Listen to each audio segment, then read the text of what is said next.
Yo guys, what's up? So for today's video pala guys, so ito na revealing sa new na setup guys ng VMAX. Actually guys, last year it was already a concept na naisip ko kasi may nakita nga ako sa China ata yun. Parang doon na part is yung sa kanila naman yung ginamit nila parang iba yung gamit nila na plates. And then so nagka-idea ako. Pero hindi ko lang siya in-implement last year kasi last year kasi nag-focus ako masyado sa kotse ko. Yung kung paano ko ba i-improve yung ganun. And then late last year somehow na yun nga nakuha ko na yung build na setup talaga ng auto ko. So nung na-gaps ko na talaga yung kotse na yun, yung specification ng kotse na yung setup na yun. And until yun nga nagkaroon ng mga results.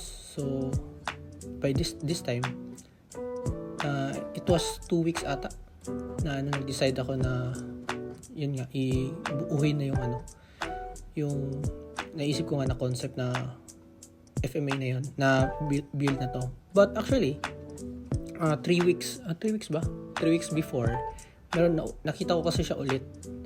And then may nakita din akong post na somehow similar yun sa naisip ko na concept. Kaya sabi ko, sige nga, tingnan ko nga ito. Tapos yun nga, chinek ko. And then yun, nagbuo din ako ng sarili ko and somehow yung sa nakita ko na na concept na same nito na pag-build, it was really yun nga, parang swak na swak siya sa naisip ko before. Kaya yun, eto.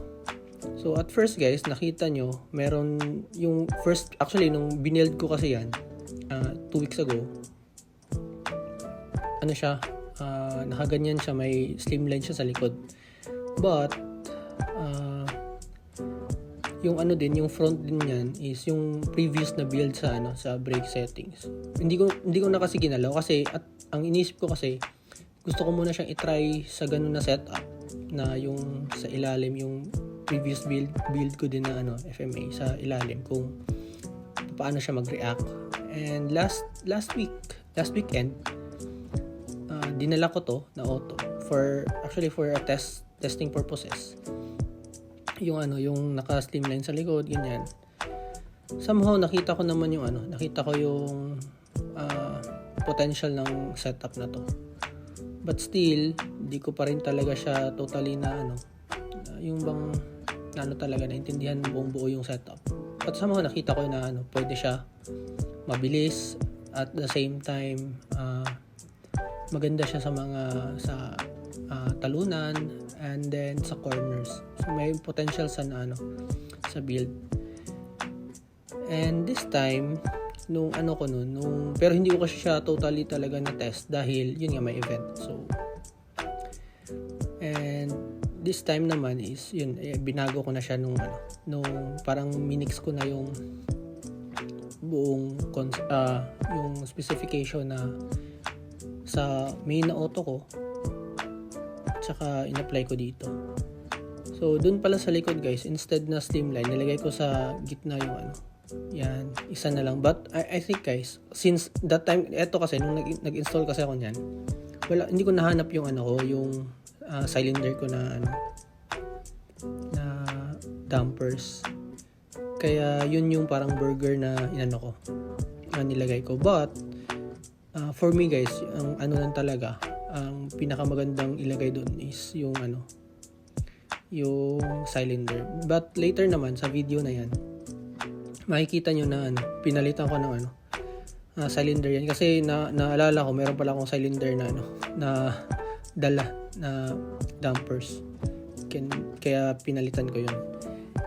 And for the front naman guys, I suggest, hindi ko kasi napalitan dyan but if gawin nyo, if susundan nyo yung build, I suggest na yung bowl na dampers, or di kaya yung maliliit na slimline or nips ang ilagay nyo dun sa harap. Inano ko lang guys sa bali inisip ko lang yung yung previous na yung first test ko dito nung nilapag ko siya sa EDM. And yun yung parang yung ko lang yung parang tawag nito, yung na-imagine ko lang na galaw niya based sa sa nakalagay na nung pagtakbo niya na nakalagay na dampers. And then nakita ko yung possible na dapat i-adjust sa dampers. But still, yung sa dampers naman guys, naka-base tayo sa layout kung kailangan ba magdagdag or ano.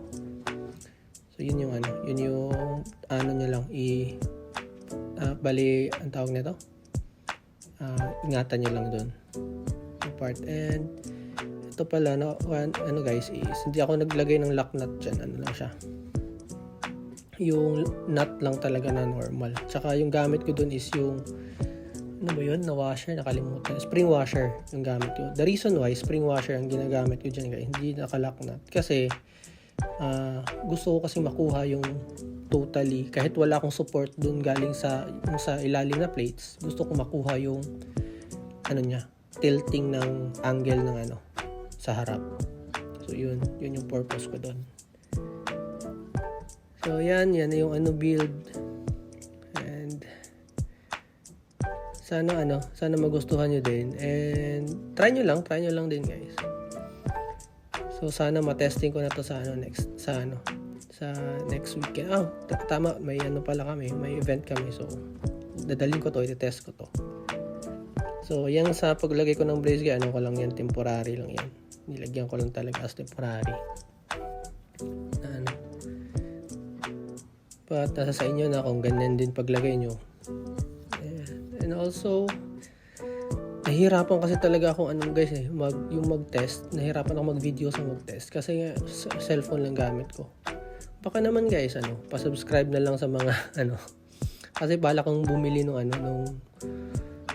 yung action cam. At saka ngayon medyo walang extra So baka dito ko baka sakali. Ito yung So yun nga. At anyway, yan dyan na time is yun na pinalitan ko na ng cylinder dyan na dampers. So yeah, I think yan so bali yan na yung build guys. Sa harap naman hindi ko lang na-adjust yung yan. So drop test yan. Somehow maganda naman siya. So yeah. So that guys, thank you for watching and tingnan niyo na lang yung pictures niya sa If may mga questions kayo sa build guys, message lang and see you again for the next video. Enjoy.